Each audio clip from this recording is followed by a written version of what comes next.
Well, friends, Thanksgiving is upon us. Soon we'll find ourselves in the bosom of family, with a laboriously prepared feast before us. I've written about this holiday before. In my view, it's the purest of them all. It isn't burdened with gift-giving or fireworks or goblins in the yard. There are no songs to learn or religious rites to observe.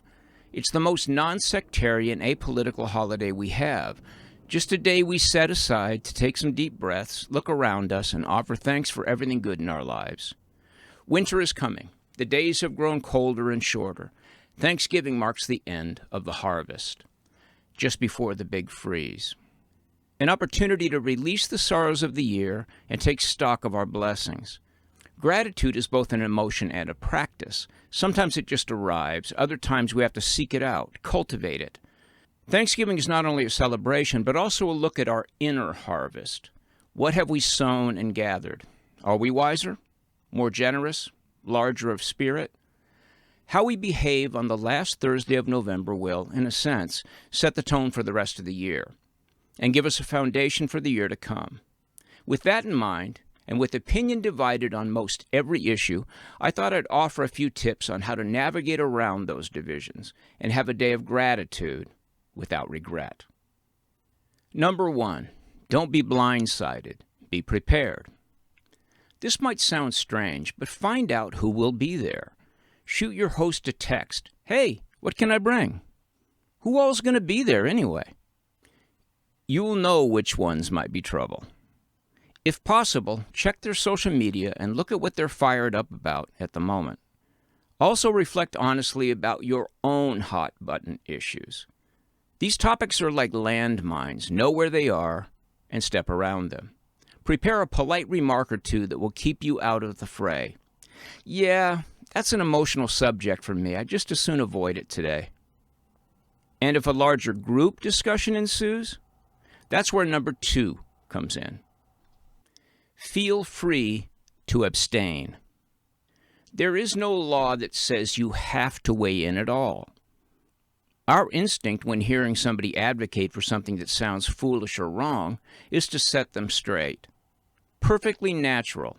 We're evolved to live in small groups, and at the tribal council it was important that everybody get on the same page. But we don't live that way anymore, and Thanksgiving is not a meeting of the chieftains to hammer out a battle plan. If your brother-in-law has been radicalized in some way that worries you, remember, he's just one person. It isn't your patriotic duty to convert all who oppose your values. Nor is it your duty to stand and be counted as against bro-in-law's crazy notions. Most people gathered know where you stand. You've been invited. You're a known quantity. You don't have to declare yourself every time a wedge issue is broached. You're being trusted by your hosts to bring good vibes. That is your only duty at Thanksgiving.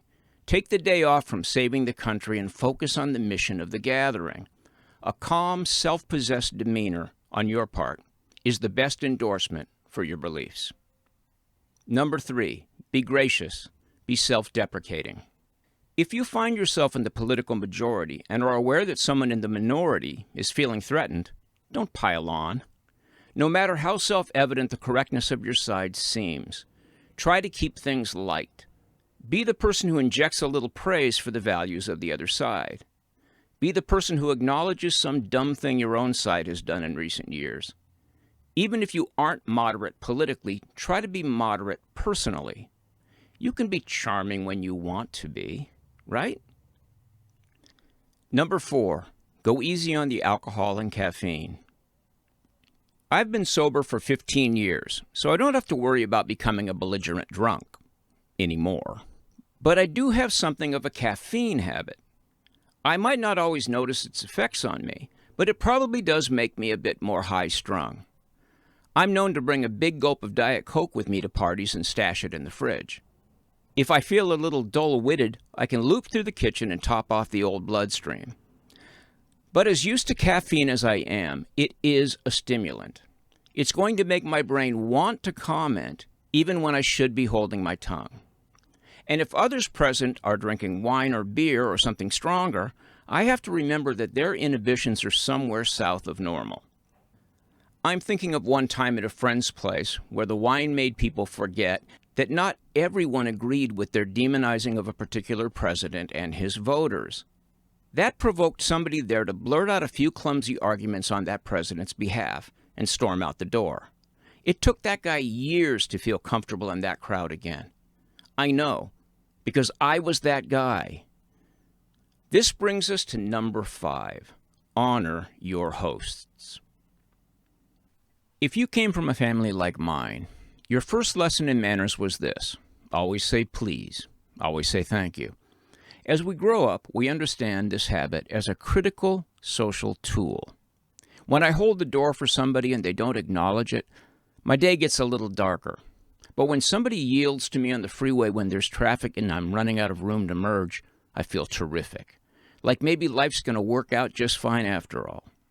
I always flash my lights or wave. I want them to know that I appreciate them looking out for me. This really is the basic exchange of civilization. Consideration for the needs of others. A baseline declaration that we are all worth a little effort. Even that goofball brother-in-law. Maybe you're hosting Thanksgiving yourself this year. But given that most Thanksgiving feasts require extra tables and every chair in the house, most of us will be guests. I will be. You probably will be too. Somebody spent a lot of time and effort and money to be sure that you and I didn't spend this day alone. The shopping, the house cleaning, the awkward math problems that accompany every recipe, as the RSVPs go from 13 to 17 to 23. The turkey thawing process that ties up the sink for 8 hours. The worry about whether the bird is too dry, the stuffing is too soggy, or the gravy isn't thick enough. The last thing I want from my hosts is for them to wake up Friday morning wishing that their guests had gotten along better. It's my responsibility to make sure that doesn't happen, and it's yours as well.